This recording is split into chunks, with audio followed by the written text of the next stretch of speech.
We're talking about total war. There's nobody else helping us. All the continent have fallen down, and it was us against this monster.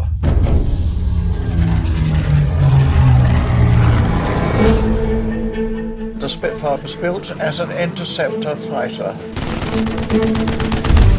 These aeroplanes represent to the British people an unwillingness to be bullied. The country couldn't possibly have too many of these fighters. It was a design which was brilliant.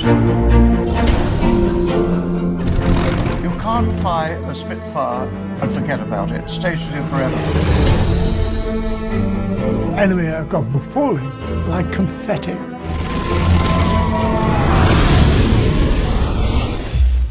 We were cock-a-hoop.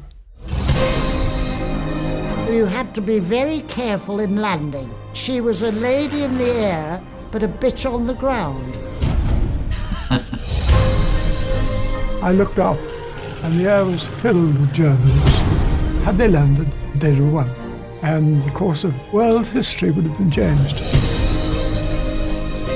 We've got to always remember those who didn't come back. This aeroplane stands for so much. Grace and gallantry. She is a symbol of freedom.